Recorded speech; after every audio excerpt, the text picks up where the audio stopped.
Subscribe to our YouTube channel and press the bell icon to get latest notifications.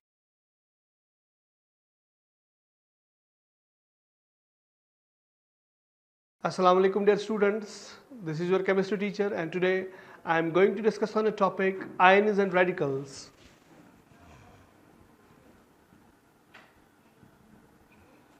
Ions and radicals. Well students, ion is a charged species formed as a result of loss or gain of electrons by an atom. Ion is a charged species formed as a result of loss or gain of electrons by an atom. I will show you. For example, if we take an example of oxygen, its atomic number is 8 and by atomic number I mean number of protons in oxygen is 8 and number of electrons is 8. Charge equal and opposite in atom, so it gets cancelled out, net charge becomes 0. So atom is electrically neutral. It carries an equal amount of positive and negative charge in it. But while talking about its stability, we must know its configuration. 2,6 is the configuration. Now, in order to check the stability, what we do, we apply golden rules to it. We have two golden rules, one duplet rule, one octet rule. Duplet rule says if an atom comprises only one shell, that is its first and the last shell, for stability it needs to keep 2 electrons present in that shell. And if an atom comprises more than one shell, check out its last shell. In that shell it needs to keep 8 electrons present in that. So when we talk about oxygen, it has 2 shells and it has 6 electrons in that last shell. So how many electrons does it need for stability? It requires 2 electrons. So what it does, oxygen accepts 2 electrons. Oxygen accepts 2 electrons. As such it forms an ion. I'll show you how. The number of protons now are 8 and number of electrons become 10. Minus 10 plus 8, it becomes minus 2. So it requires unit like 2 negative charge. We call this negatively charged ion as anion. So anion we call this as, or we call this ion as oxide ion. Now, when we say ion is a charged species formed as a result of loss or gain of electrons. Here we have gain of electrons. Here we have gain of electrons. Similarly, sodium atom loses its 1 electron. We know that sodium atomic number is 11, 2, 8, 1 configuration. So here we have 11 protons and we have 11 electrons. Charge equal and opposite gets cancelled out, net charge becomes 0. Net charge becomes, so sodium atom is electrically neutral. Sodium atom is electrically neutral.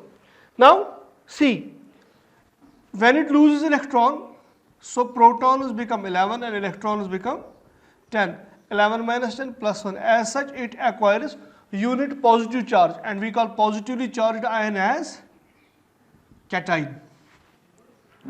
So can we say now ion is a charged species formed as a result of loss or gain of electrons by an atom. A negatively charged ion is called anion and a positively charged ion is called cation. Okay, this was about ions. Now as far as radicals are concerned, as far as radicals are concerned, a radical is an atom or group of atoms carrying an atom or group of atoms carrying positive or negative charge that behave as a single unit in a chemical reaction. Now, radical is an atom or group of atoms that behave as a single unit in a chemical reaction. For example, we have sulfate group, we have carbonate group, we have hydroxide group, etc. So, we can define radical as an atom or group of atoms carrying positive or negative charge that behave as a single unit in a chemical reaction. For example, we have so many, basically there are some chemical reactions that occur, and in those chemical reactions, atoms of different elements combine in such a way that they form a single unit and have a same valency. We call those radicals as compound radicals. What do we call those radicals as? Compound radicals, because they behave as single unit in a chemical reaction and have the same valency. For example, sulfate group, its valency is 2. Carbonate group, its valency is 2. We have nitrate group, we have hydroxide group. Fine? Okay. Next is that I am going to show you how to write a formula of an ionic compound using a valency method. Writing a formula of an ionic compound using valency method.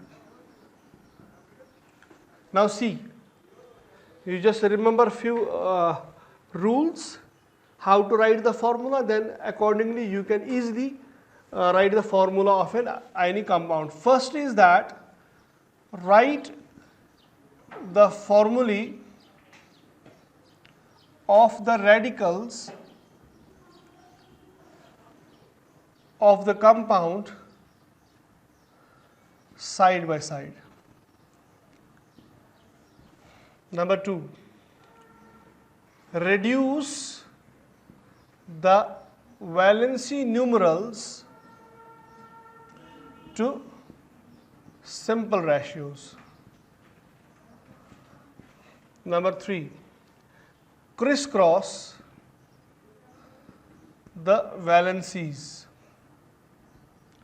And number 4, in compounds formed with polyatomic ions, the ion is enclosed in a bracket before writing the number to indicate the ratio.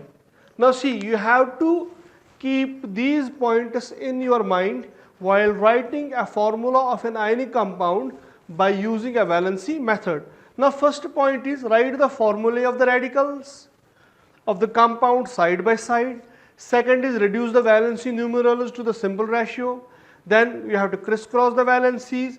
After that, in case of a compound with polyatomic ions, the ion is enclosed in a bracket. The ion is enclosed in a bracket before writing the number to indicate the ratio. Now see how to write the formula. Now we have to find out the formula, or we have to write the formula of an ionic compound. For example, let us start with a compound calcium chloride. Now we know that we have two elements, calcium and chlorine. After that, valencies, because we are supposed to write the formula of an ionic compound using which method? Valency method. The calcium, its valency is 2 and its valency is 1. Now the ratio is already in its simplest form, so there is no need to reduce them further. because it is already in its simplest form. Now after that crisscross, it becomes Ca1Cl2. When you have the 1 in the subscript, you omit it, then the formula of compound becomes CaCl2. This is the formula of a compound. This way you can write the formula of a compound. Similarly, we can take another example. For example, we can take another example, sodium carbonate. Now, in sodium carbonate we have sodium and we have carbonate. Fine. Sodium, its valency is 1 and carbonate, its valency is 2. Again, the ratio is in its simplest form. What you need to do after that, you need to crisscross the valencies. It becomes Na2CO3 whole 1. When you have 1 in the subscript, you just omit it and the formula becomes Na2CO3. This is the formula of sodium carbonate. Similarly,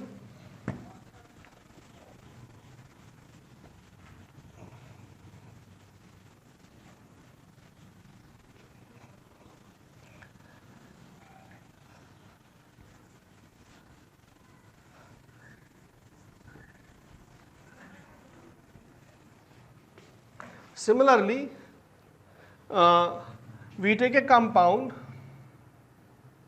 magnesium oxide. Now you know that we have two elements present in this compound. One is magnesium. The valency, magnesium has 2 valency and oxygen has 2 valencies. So what after that?